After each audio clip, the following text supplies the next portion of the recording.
श्रीराम. कोणत्याही कृतीत हेतू शुद्ध पाहिजे. तमोगुण हा तिन्ही गुणात जास्त जड असल्याने त्याचा परिणाम या जगामध्ये लगेच दिसून येतो. दुष्टबुद्धी हा तमोगुणाचा परिणाम. परंतु भगवंताच्या नामाने बुद्धी स्वच्छ करण्याची सोय माणसाच्या ठिकाणी आहे.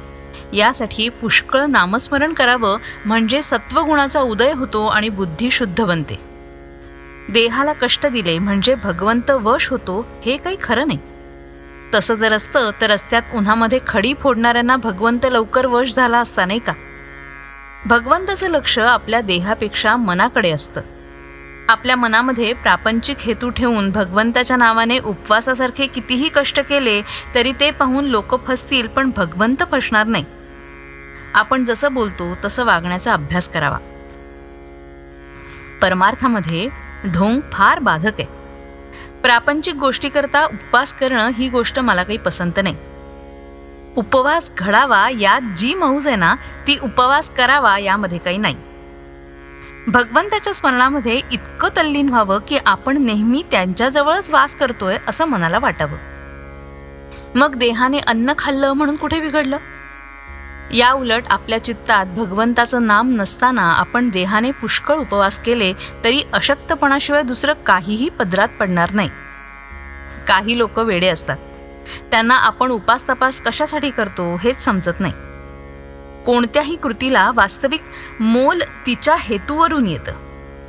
हेतू शुद्ध असून एखाद वेळी कृती बरी नसली तरी भगवंताच्या घरी चालते, पण हेतू चांगला नसून कृती मात्र चांगली असली तरी भगवंत त्याच्यापासून दूरच राहतो.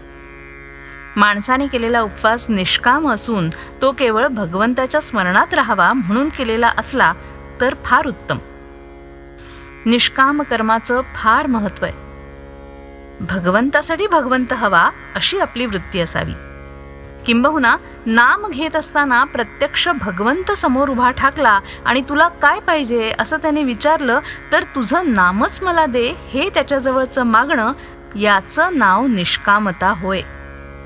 कारण रूपाने व्यक्त झालेला भगवंत केव्हा तरी नाहीसा होईल, पण त्याचं नाम मात्र अखंड टिकेल आणि त्याचं नाम घेतलं की त्याला आपल्याकडे येणं जरुरीचंच आहे. म्हणून देहाला कष्ट देण्याच्या भानगडीत न पडता भगवंतासाठी नाम घेत असावं. त्याची कृपा झाल्याशिवाय राहणार नाही. श्रीराम.